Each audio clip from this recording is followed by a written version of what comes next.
걸리면 죽는답니다. 류여애 교수 나오셨습니다. 네, 안녕하세요. 안녕하세요. 네, 정준길 변호사 나오셨습니다. 반갑습니다. 7일 있었던 윤석열 대통령의 기자회견이 큰 그 어떤 변곡점이 되고 있습니다. 두 분 어떻게 보셨는지요? 네. 먼저 하십시오. 네. 그 먼저 하는 사람이 불리한 거예요? 예. 아니요, 제가 되게 멋진 말을 준비해 왔거든요. 아, 그러세요. 예, 정준길 변호사. 제가 뭐 또 좌파 변호사랑 최근에 만나서 좀 저녁에 식사를 같이 할 자리가 있었는데 네. 너무 속상해하더라고요. 술을 많이 먹었답니다. 좌파를 만났는데 네네. 좌파가 속상해요? 예, 네. 그 이유가 뭐냐면 방금 말씀하셨듯이 변곡점이 되기를 바랬던 거죠. 옛날 박근혜 대통령께서 사과하신 다음에 여론이 악화 일로로 가고 마구잡이로 막 가짜 뉴스, 거짓 뉴스들이 판치기 시작했는데 그런 구판이 벌어져야 하는데 이상하게 사과를 했는데 새로운 온갖 의혹들은 나오지 않고 본인들이 오히려 열받아 하는 거죠. 저거 사과를 도대체 진심 어린 사과를 했냐 이런 시비를 걸고 싶은데 그 언론이나 국민들이 동의하지 않고 네, 아무튼 사과했으니까 이런 쪽으로 오히려 수습하는 변곡점이라는 게 그들은 악화되는 변곡점이 돼야 되는데 오히려 수습되는 변곡점이 돼가지고 매우 속상해하더라고요. 이재명이가 제대로 안 봤다는 거 아니에요? 아니 봤죠. 궁금해서. 아니. 제가 보기에는 안 봤어요? 그 담화 모두에 대통령이 머리 숙여서 깊이 사과하는 거 보는 순간 아이고 틀렸네. 그리고서 나가버렸을 것 같아. 저는 몰래 핸드폰 내려놓고 유튜브 봤을 거예요. 그래요. 어떻게 보셨어요? 네, 저는 이렇게 봤습니다. 이번 담화를 계기로요. 탄핵의 시계는 고장이 났고 째명이와 쪼국이의 푸른 교복을 입을 시간이 다가온다. 탄핵 시계가 고장이 나버렸네. 네, 반격의 서막이 열렸다. 네, 푸른 교복이 뭔지 아시죠? 네, 이제 둘 다 이제 조금 있으면 국민들이 가만 있어봐. 요즘도 저 교도소 복이 옷이 푸른색인가? 두 가지인데 기결수 미결수가 있는데요. 네. 약간 희끄무리한 베이지에서 좀 진한 색이 하늘 있고요. 색깔도 예, 있고. 하늘 색깔도 있고 두 가지가 있어요. 그래서 기결수가 되면 하늘색이죠. 미결수가 베이지 아닌가요?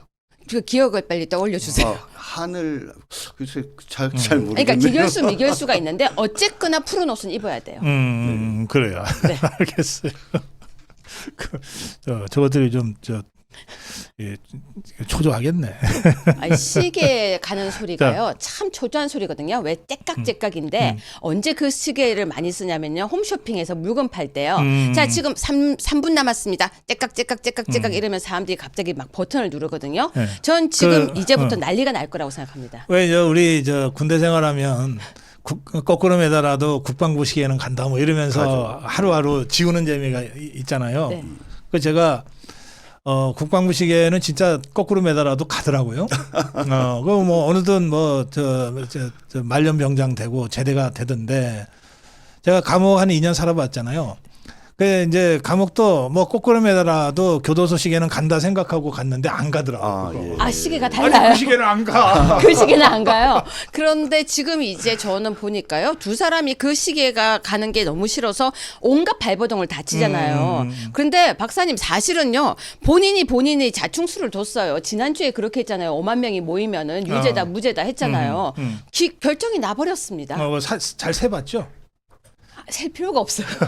이게 육안으로 봐도요. 없어요, 한 사람이. 4만 5천 명이 넘어가면 쉬어야 되는데 네. 경찰 추산으로도 1만 7천 명밖에 안 되니까 쉴 필요가 없는 거죠. 네. 근데 사실 그 말씀하신 그 시계 네.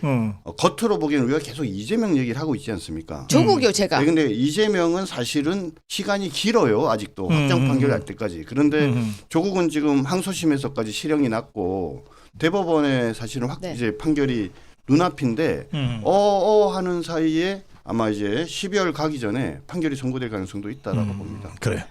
자, 윤석열 대통령이 사실은 이 반전의 큰 그 계기로 기자회견을 아주 압도적으로 잘 했어요. 네. 한동훈의 침묵 그리고 이제 침묵 끝에 나온 말은 뭐냐면 빨리 속도감 있게 구체적으로 국민 눈높이에 맞게 해야 된다는 건데 실천을 그거 어떻게 보세요? 저는 우리 한동훈 대표한테 선배로서 꼭 얘기해주고 싶은 게 있는데 네. 아니 본인이 해야 될 말과 하지 말아야 될 얘기를 좀 구분 좀 해라. 제가 만약에 한동훈이었으면요. 이 얘기를 했을 것 같아요. 야, 판결 선고 공개해. 이재명 너 재판이잖아. 판결 선고 공개해. 라는 얘기를 한동훈 대표가 했다라고 하면 우리 보수우파 국민들뿐만 아니라 그냥 정치에 관심이 없더라도 국민들이 보기에 아 맞아 우리 한동훈 대표 말이 맞아 이러지 않았겠습니까? 그러니까 지금 갑자기 뭐 이제는 실천할 시간이란 뜬금없는 소리를 할 게 아니라 정말 반격이 시작됐고 그리고 15일 날 이재명 이제 재판 판결 선고 예정돼 있는데 과거 이거 좌파들이 계속 그랬지 않습니까? 이명박 대통령, 박근혜 대통령 전부 다 국민의 알 권리 차원에서 공개하라라고 얘기를 했는데 한동훈이 이럴 때 그런 것도 다 공개 재판했으니까 이것도 판결 선고 공개해야 되라고 얘기를 하면 참 좋을 텐데, 그죠? 근데 한동훈 계속 말하고 있을 거예요. 지금. 제가 당원 게시판을 썼다고 생각하십니까? 제가 당원 게시판을 썼다는 증거가 있습니까? 저 말고도요, 한동훈은요, 8명이나 있어요. 라고 말을 하고 있어요. 박사님, 왜 그렇게 방탄하세요? 말하고 있다니까요.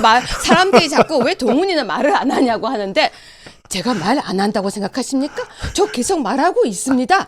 자, 지금 한동훈은 이렇게 말을 했었습니다. 같이 가면 길이 된다. 그리고 국민만 보고 간다고 이야기를 했었는데요. 이번에도 이렇게 이야기합니다. 민심을 따르고 실천이 중요하다고 생각합니다. 대통령실과 더 소통하겠습니다. 제가 보는 한동훈은요. 검사 시절 도대체 한글을 제대로 읽었는지도 모르겠고요. 더 나아가서 검사라는 사람이 이렇게 문장 해석 능력이 없는 줄 몰랐습니다. 그런데 어제 박사님 방송을 보면서 제가 느낀 게 하나 있어요. 아, 깨구리 편집 실력도 대단하네요. 깨구리 편집 실력까지 갖췄어요. 그래서 한동훈에게 아까는 제가 한동훈 흉내를 냈지만 제가 유여해가 이렇게 얘기하겠습니다. 민주당이 그렇게 좋으면 가시면 되지. 왜 여기 있습니까? 아이고 참. 그 김재원 최고가 한 발언이 굉장히 그 의미가 있더라고요. 네. 이제 친한계는 완전히 다른 정치 세력으로 자리 잡은 것 같다. 네. 그 윤석열 대통령 기자회견에 대한 한동훈 똘마니들의 반응을 보고 김재원 최고위원이 이렇게 얘기했는데 이건 어떤 뜻일까요? 그 사실 저는 김재원 최고랑은 부산지검에서 옆방을 쓴 검사 우리 동료입니다. 아, 그러시구나. 뭐 개인적으로는 되게 좋아하는데 사실 저는 이 부분에 대해서는 좀 동의가 안 돼요. 왜냐하면 솔직히 한동훈 주변에 그들을 견제 세력이라고 이야기할 만한 그런 사람들이 있나요? 세력 자체가 안 된다. 예, 무늬만 세력이고 사실은 국민의힘에 탈을 쓴 민주당원들이고 피하도 구분하지 못하는 자들인데 제가 교수님께 우리 박사님께 여쭤볼게요. 만약에 지금 이런 식으로 가다가 나중에 특검법 찬성하고 그다음에 저희 대통령 탄핵한다 이럴 때 얘네들이 손들고 한동훈과 함께 그 길을 가겠습니까? 그럴 자들은 별로 없어요. 그래서 그들을 세력이라고 보신 거는 그죠? 우리 김재원 최고가 그들을 독자적인 어떤 세력, 정치 세력이라고 이렇게 보는 거는 너무 후한 점수를 준 거라고 저는 생각을 너무 합니다. 크게 평가해 준 거다. 네, 너무 크게 평가. 그런 정도도 아니다. 아이 그럼요. 예. 요즘 한한 오누이라고 들어보셨어요? 한한 오누이? 예, 사람들이요. 그게 뭐예요? 제가 아까 검색을 하는데요. 그 게시판에 이런 말이 있는 거예요. 한한 오누이. 전 진짜 그게 뭔지 몰라서 네이버에게 물어봤어요. 한한 오누이가 뭔가요? 한동훈과 한지아. 그게 하나이구나. 예. 그래서 왜 그런가 봤더니요. 모든 사진 언론의 사진에요. 한동훈이 앞에 서서 이러고 이야기하고 있으면 한지아가 이렇게 고개를 내밀고 있어요. 한지아는 저기 하나갑 민주당 의원의 혹시 한화갑의 손녀인가요? 조카인가 그렇죠. 조카인가 예. 그렇죠. 그런데 둘 다 또 얼굴이 좀 많이 뽀예요. 그러니까 사람들 주변에 이렇게 근데 하얗게 둥글게 호떡이라고 안 하고 호빵같이 둘이서 얼굴이 붕붕 떴는데 말하는 게 영혼이 없어요. 한지아가 그러는 거예요. 김건희 여사 안 나와야 된다. 뭐 이런 얘기를 하고 계속해서 한동훈은 빠르게 이러는데 뭘 빠르게 하라는 거예요. 그래서 한 오누이가 생겼습니다. 한한 오누이. 네. 자, 그 빠르게 해야 될 게 있긴 있어요. 그 단계 게이트 실체 사실을 규명하는 겁니다. 이거 네. 그냥 놔두면 안 돼요. 제가 한동훈이라면요. 무지 화가 날 것 같아요. 아니 감히 누군가가 내 이름을 도용해가지고 그렇죠? 본인이 그렇게 공개적으로 대통령이나 또 여러 사람들을 이렇게 비방하는 글들을 쓴 거로 오해받게 됐지 않습니까? 아하. 그러면은 화를 내야 되는 거 아닌가요? 근데 한동훈 대표가 왜 화를 내거나 거기에 대해서 문제를 삼고 발본색원하고 진상규명하라 이런 얘기를 안 하는지 이해가 잘 안 됩니다. 한동훈이 안 하니까 김재원이 대신 해주더라고. 네, 그거 정말 잘하신 것 같아요. 저 당무조사 해야 된다고. 네. 그런데 그게 어떻게 보세요? 저 우리 류혜 교수 최고위원까지 하셨으니까. 제가 저 당원 게시판에 한번 도배가 됐었어요. 그때 잡고 싶었거든요. 저도 잡고 싶었죠. 왜 거기에다가 온갖 욕도 다 쓰고 그렇게 했었는데, 근데 사실 저렇게 이름이 잘 안 드러나요. 아시겠지만 뭐 예를 들어서 뭐 김땡땡, 정땡땡, 무땡땡 이렇게 나오고요. 저도 조금 전에 당원 게시판에 들어가 보고 왔어요. 들어가 봤는데도 안 보여요. 그런데 만약에 제가 당대표인데 제 이름을 누가 해서 그렇게 만약에 썼다면 맞습니다. 당장 검사 출신이잖아요. 수사부터 의뢰해야 되거든요. 근데 한동훈이 8명이 있다. 이런 말이 좀 궁색 안 해요? 더 웃긴 건요. 전 그 말에 동의합니다. 어쩌면 이렇게 온 가족 이름이 동일한 이름들이 이렇게 많아요? 아니 식구 이름이 다 같이 이렇게 다 같이 있는 거는 그렇게 따진다고 하면 그러면 한동훈의 식구 이름을 누가 도용을 했다? 근데 이게 도용이 좀 안 되는 사이트더라고요. 제가 다시 해보니까 자기 실명을 써야 돼요. 그렇다면 만약에 그러니까 지금 그 한동훈의 일가족의 이름이 6명이 그 단계에 나오는데 네. 네. 그 6명이 다 동명이인이었다고 지금 주장하는 것 같아요. 예. 한동훈의 동명이인은 8명. 또 뭐 진은정, 진은정의 진영구. 동명이인은 또 다른 누구. 네. 이런 식의 다 동명이인이다라고 지금 주장하려고 그러는 것 같죠? 잠시 동훈 예. 불러올게요. 도용된 것 같습니다. 저희가 사실 이걸 경험 한번 했었어요. 저희 진짜로 개구리들이 뭘 하냐면요. 제 이름을 도용을 해서 써요. 그런 다음에 자기네들이 딴소리를 하거나 아니면 자기네들이 쓴 뒤에 자기 계정이 도용됐다고 했었어요. 아니 제가 한동훈 대표가 그랬다는 건 절대 아닌데요. 그만큼 억울하면 본인이 직접 가서 조사를 고소를 해야죠. 이게 조사는 뭐 그렇게 어려운 건 아니라 그러더라고요. 금방 잡습니다. 그래서 제가 이것도 확인했습니다. 당원 게시판은요. 금방 잡아요. 금방. 이게 범죄 행위고요. 그러니까 네. 이제 그 말씀하신 이제 그 페이스북이나 이런 데서 이제 다른 사람을 비방하는 사람들은 이제 전문가들은 뭐라고 얘기하냐면 야 고소해봐. 내가 가계정을 쓰고 있는데 그거 페이스북에 얘기해도 내 인적사항 안 알려줘. 수사기관이 영장 갖고 와도 그쪽에서 안 알려주기 때문에 너희들은 나를 못 잡아 이렇게 얘기를 합니다. 그러니까 트위터나 페이스북 같은 네, 데는 그렇죠. 이제 그렇게 버틸 수가 있지. 왜냐하면 이제 해외 서버고 해외 서버고 그럼요. 그쪽에서는 이제 그 개인 신상 정보 안 주고 시간도 오래 걸려요. 근데- 정준길 변호사님이 잡아보셔서 알거든요. 그런데 네, 그런데 지금 그 국민의힘 사이트는 국내 사이트지 않습니까? 네이버나 다음이나 이렇게 연동이 돼 있는 혹시 거거든요. 미국에 써보던 건 아니고 써보던 거 아닙니다. 어. 그렇기 때문에 이거 고소를 하지 않습니까? 음. 그러면 영장에 의해서 인적사항을 특정을 할 수가 있습니다. 아하. 그러니까 더 문제는 그럼 뭐냐? 이게 죄가 되느냐 문제지. 제가 되느냐? 네, 잡았다 치고 죄가 됩니다.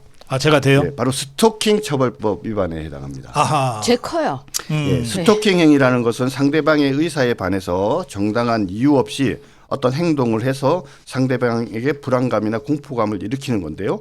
그 구체적인 행위 가운데 이런 내용이 있습니다. 정보통신망을 통하여 상대방 등의 이름, 명칭, 사진, 영상 또는 신분에 관한 정보를 이용하여 마치 자신이 상대방인 것처럼 그렇게 가장하는 행위. 이거 지금 이 사건에 있어서 누군지는 모릅니다.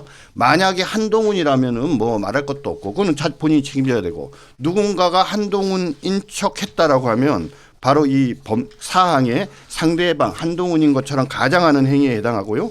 이러한 행위가 한 번이 아니지 않습니까? 여러 차례 지속적 반복적으로 됐기 때문에 스토킹 범죄에 해당합니다. 그러면 제18조에 따라서 스토킹 범죄를 저지른 자에 해당하기 때문에 3년 이하의 징역 처할 수 있습니다. 그 스토킹 범죄를 이 경우에는 한 사람이 한 게 아니라 여러 사람이 집단으로 모의하면서 했다는 그 정황이잖아요. 그렇죠. 그러니까 그러면은 가중 처벌이 돼. 이건 뭐 그 자체를 가중 처벌하는 규정은 없지만 이제 죄질 면에서 매우 나쁘다고 봅니다. 만약에 어떤 사람이 한동훈뿐만 아니라 그 가족 이름까지도 한 사람이 도용해서 또 몇 사람이 공모해서 이런 짓을 했다. 그러면 거의 법정 최고형 수준 나오지 않겠습니까?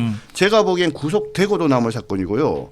한동훈이 자꾸 이상한 것 진상규명하라고 나서는데 진짜 본인이 정치적으로 살기 위해서라도 이 부분에 대해서는 본인이 나서서 바로 형사 고소를 해야 된다고 생각합니다. 우리 목격자 K 권유 대표가 나와서 그 자기가 직접 다 들어가 보고 캡처해서 한 것 중에는 김건희 여사에 대한 공격이 정말 이게 이렇게 방송에서 인용할 수 없을 정도로 아주 폐악적인데 네, 그렇습니다. 뭐 개목걸이를 채우고 어쩌고 막 이런 수준이라는 거거든요. 이게 좀 된 사건이에요. 무슨 얘기냐면요. 김건희 여사에 대한 그리고 윤석열 대통령에 대한 당원 게시판에 입에 담지 못할 욕을 쓴 지가 꽤 됐습니다. 사실은 꽤 됐어요. 꽤 됐어요. 그래서 저도 여러 번 당 게시판 당원들은 우리 고성호 TV 시청자들도 당원들이시잖아요. 대부분이. 그럼요. 이분들이 당 게시판에 가면 이름은 안 나와도 글은 볼 수 있잖아요. 네. 이렇게 당원 게시판이 어떻게 이렇게 운영될 수 있냐고 여러 차례 저한테 항의도 하셨어요. 그렇죠. 저한테 제가 기억나는 어떤 분이 한 달 됐습니다. 당원 게시판에 김건희 여사에 대한 욕과 그리고 윤석열 대통령에 대한 욕이 있는데 이것 좀 어떻게 해주세요 하고 저한테 카톡이 왔어요. 예. 캡처를 해서. 근데 제가 그때 뭐라고 답을 드렸냐면 이미 당의 주인이 우리와 다른 생각을 가지고 있는 사람들이 있으니까 제가 지금 국회의원이 못 돼서 아무 힘을 못 써서 죄송합니다라고 제가 카톡을 드린 적이 있었어요. 근데 그 뒤에도 사람들은 심각하다고 생각을 했는데요. 국민의힘 지금 대응이 사실은 더 비난을 받고 있어요. 왜냐하면 이 상황에서 바로 당대표를 도용하거나 아니면 당대표를 해킹을 했다면 범죄인데 이거 신고 바로 해야 될 문제거든요. 해킹 자체도 범죄 행위예요. 해킹도 범죄예요. 네. 그런데 뭐라고 하냐면요. 작성 횟수를 1일 3회로 제한을 했대요. 아니 이때까지 여사님 욕을 하고 그럴 때 댓글 안 지웠어요. 당원 게시판에 손도 안 대고 오히려요. 쭉쭉쭉쭉 올라가게 두고 있었어요. 그래서 그것부터가 이게 황당하네. 사실은 제가 이런 얘기 좀 그렇지만 제가 아는 분들한테 제가 어떤 운동을 하고 있었냐면요. 여사님 글이 올라오면 지워달라고 바로 밑에다가 좀 써달라고 했었어요. 그래서 저를 아는 분들이 여사님 글이 있으면 게시판 담당자님 이것 좀 지워주세요라는 글을 썼습니다. 그것도 욕하는 예, 글들. 근데 그 글이 지워졌어요. 아, 지워달라는 예, 거예요? 그래서 본인이 지워달라는 글이 지워졌다고 저한테 연락이 온 거예요. 근데 제가 뭐 할 수 있는 것도 없었는데 지금 대응도 너무 웃겨요. 지금 조치라는 것이 1일 3회 제한이에요. 그래서 우리한테는 또 오상종 대표가 있지 않습니까? 그래서 오상종 이거 고발해야 될 것 대표한테 좀 같아요. 상의를 해서 네. 이 스토킹 처벌법 자체가 이제 조금 낯선 네. 규정이기 때문에 이제 오상종 대표한테 자세하게 좀 설명을 해주고 네. 그래서 신속하게 좀 고발할 수 있도록 네. 공익 고발할 수 있도록 알겠습니다. 부탁하겠습니다. 자, 오늘 광화문에 가십니까 두 분? 지금 안 그래도 그 박사님이 알고 계신지 모르겠지만 네. 동방의 그 아름다운 노래 더 하시면 안 돼요. 아니 저 노래 못하는 건 아시잖아요. 그게 아니고 예. 이 저작권 때문에. 제가 불러서 괜찮아요. 아니 안 돼요? 그래도 이까지만. 안 돼. 네, 네. 이까지만. 이거 1세대 저예요. 1세대가 음. 정준길 변호사님과 저예요. 태극기 광장을 정말 누볐던 오늘 제가 게릴라처럼 어디에 등장할지 여러분 기대하십시오. 아 오늘 저 나가시는구나. 언제나 나갔죠. 언제나. 정말. 그럼 단상에도 올라가시는. 아이 저는 이제 제가 한동안 우리 지난번에 그 광화문 집회 때 나가서 그 취재할 때 네. 그 현장에서 만나니까 더 반갑더라고요. 그때 사실 되게 오랜만에 나갔었어요. 음. 근데 여전히 그 자리를 지키고 계신 분들을 많이 봤었습니다. 네. 오늘 우리는 이제 자유파는 3시부터 이승만 광장 쪽에서 집회를 하는데 네. 정광훈 목사는 그 수로 우선 머릿수로 압도해야 된다. 그래서 최소 50만 원 모여야 된다. 네. 저쪽 목표가 5만이니까. 실제로는 네네. 실력이 그거밖에 뭐 17,000명도 안 되지만 네네. 어쨌든 저것들이 목표는 5만이라면 우리는 50만 원 모여서 아예 숫자로 압도하자. 이제 네. 그렇게 지금 그 호소를 하고 있어요. 그런데 우리는 3시부터 할 건데 저쪽은 민노총 집회가 대한문에서 4시에서 네. 5시 반에 끝나고 그리고 나서 시청 쪽으로 행진한대. 네네. 시청은 6시 반부터 촛불든데 네. 민주당과 그 다른 그 종북주사파 정당들이 네. 그리고 나면 이것들이 우리가 광화문 집회 끝나고 이제 흩어지면 그 광화문으로 들어올 계획을 갖고 있다는 거예요. 네. 그러면 그래서 오늘 우리가 좀 비록 힘들지만 3시부터 해서 저녁 늦게까지 우리가 광화문을 지키자. 네. 예. 그렇게 지금 다들 생각하고 가는데 네. 그러면 저것들은 대한문에서 하고 시청역에서 해갖고서 광화문으로 들어오고 우리는 광화문을 지키고 버티고 있으면은 이제 물리적 충돌이 있을 수 있잖아요. 그럴 경우에 저 좌파들이 일부러 충돌을 유발하거나 또는 폭력 사태를 유도하거나 하고 그 책임을 어두우니까 모르잖아요. 안 보이니까. 전부 다 광화문 국민혁명 세력, 자유우파 세력한테 뒤집어 씌울 가능성이 있다. 그런 점까지를 경계하고 대비해야 된다. 지금 그렇게 준비를 하고 있어요. 네. 근데 그 가능성이 어느 정도 있을 것 같습니까? 뭐 검사의 촉으로. 저쪽에서는 그것을 의도할지 모르겠지만 일단 경찰에서는 그 부분을 네. 최대한 막을 것 같고요. 방금 걔네들이 왜 저녁때 하겠습니까? 그 저녁때 돼야 몇 명이 모였는지 안 보이고 숨길 수 예, 있지. 촛불을 가지고 숫자를 과장할 수 있기 때문에 일부러 늦은 시간에 할 거라고 보는데 저는 방금 말씀하셨지만 숫자가 매우 중요하다고 생각합니다.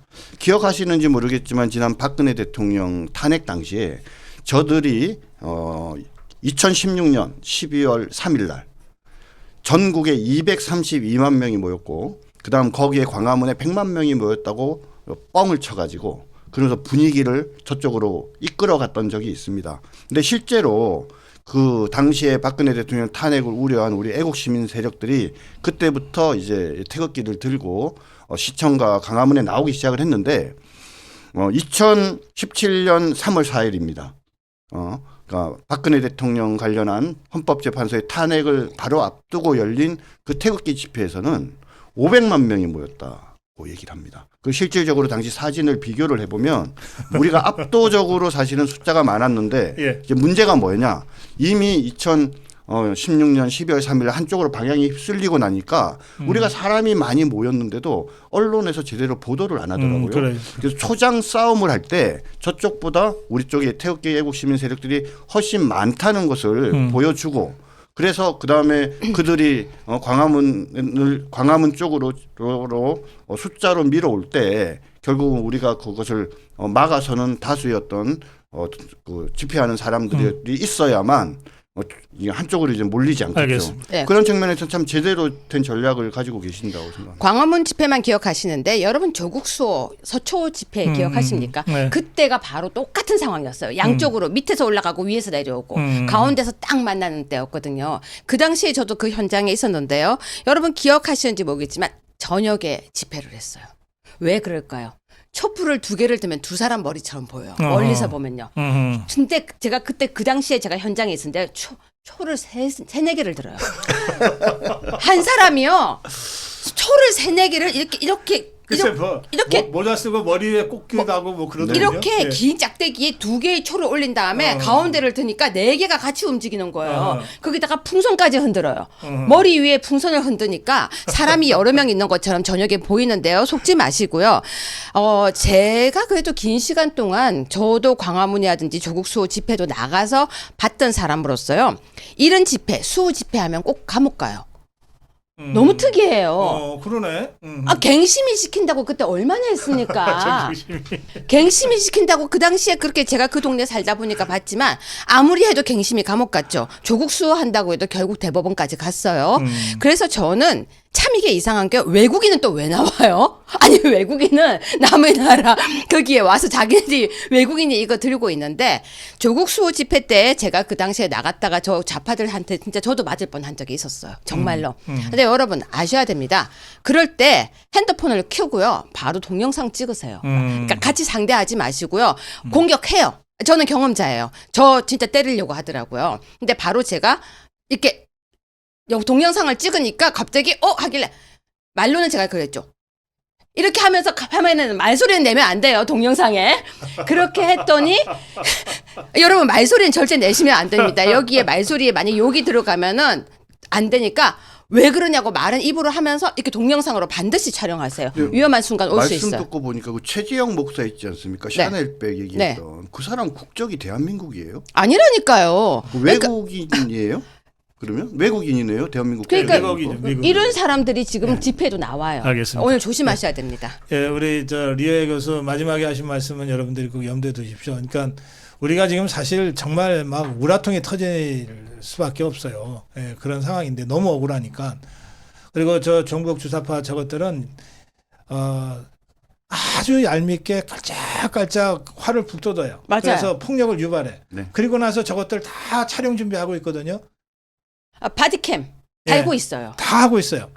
그래서 여러분들 저 종북 주사파들의 그 유도에 말리면은 정말 우리 고생한 거 다 헛것되고 정말 무슨 저 자유파가 무슨 극우 테러 단체처럼 매도당할 충분한 가능성이 있습니다. 그래서 어떤 경우에도 여러분들 폭력 쓰시면 안 되고 그냥 차라리 한 대 맞는 게 마음 편하다 생각하시고 다만 물증은 갖고 있어야 되니까.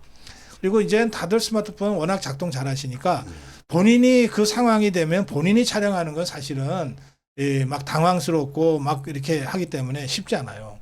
그거를 주변에서 촬영해 주세요. 네. 여러 사람들과 함께 있는 곳일 테니까 주변에서 촬영해 주시고 꼭 그 당하신 분들한테 그 영상 자료를 전화번호만 서로 교환하면 되잖아요. 그렇죠. 그렇게 해서 서로가 서로를 지켜주고 그리고 좌파의 도발에 절대 좌파의 함정에 절대 빠지지 않도록 성숙하게 잘 대처해야 되겠습니다. 자, 오늘 두 분과 함께한 걸리면 죽는다는 여기서 마무리하겠습니다. 고맙습니다. 그리고 한 가지 더 알려드릴 게 있는데 우리가 저 탄핵 저지 국민전선 전국 투어 토크 콘서트를 합니다. 우리 리오 여해 교수도 그 전국 투어 토크 콘서트에 연단했을 우리 패널 중에 한 분이세요. 광화문에서는 정광훈 목사를 비롯한 우리 자유파 애국 동지들께서 광화문 집회를 계속하면서 수에서 좌파를 압도할 수 있도록 광장을 지켜주시고 저희 고성국 TV는 장해찬 최고, 도태우 변호사, 이영풍 기자, 류여해 교수, 원영섭 변호사, 지석규 대표와 같은 우리 자유파의 대표 패널들과 함께 전국 순회하면서 탄핵 저지 국민전선을 구축하겠습니다. 그 첫 번째가 11월 26일 오후 3시 부가연 아트홀입니다. 11월 26일 이번 달 26일 오후 3시 서울 토크쇼를 시작으로 다음 달에는 구미 그리고 그 다음 달에 인천, 세종, 부산 이렇게 그 전국 대도시에서 그 토크쇼를 하겠습니다. 그 구미까지만 날짜가 확정됐고요. 그 이후 일정은 저희들이 확정되는 대로 말씀드리겠습니다. 그 한 가지만 좀 미리 말씀드릴 것은 이것은 여러 가지 이유로 그 유료 토크쇼로 저희들이 진행하겠습니다. 제가 지금껏 정말 거의 1000에 가까운 지역 아미고 회원들과의 모임, 각종 뭐 특강, 또 현장 취재를 했는데 어떤 경우에도 저희가 유료로 진행한 적이 없습니다. 그런데 이 탄핵 저지 국민전선을 지속적으로 그 전선을 구축해 가기 위해서 또 우리 자유파의 대표 패널들이 다 자기 일정 조정해 가면서 지역 순회를 하기 때문에 최소한의 그런 이 순회 토크쇼 탄핵 저지 국민전선 구축하기 위한 경비가 필요해서 이것은 유료로 하겠습니다. 1인당 3만 원씩의 입장료를 받고 미리 예약을 받고 하겠습니다.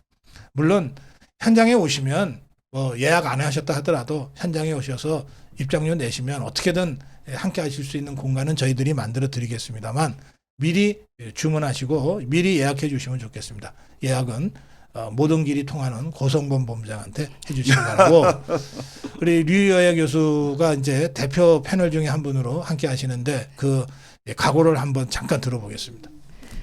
네, 우리 시청자 여러분, 제가 또 7년 만에 다시 탄핵 저지 선에 앞장을 서게 되었습니다.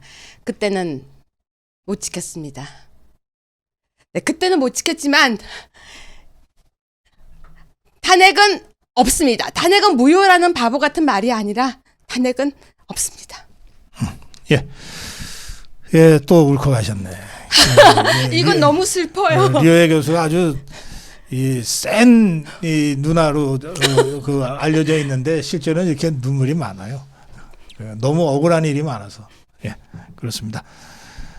네, 우리 정준길 변호사, 리오예 교수와 함께한 걸리면 죽는다, 그리고 탄핵저지 국민전선 여러분들 함께 해주시기 바랍니다.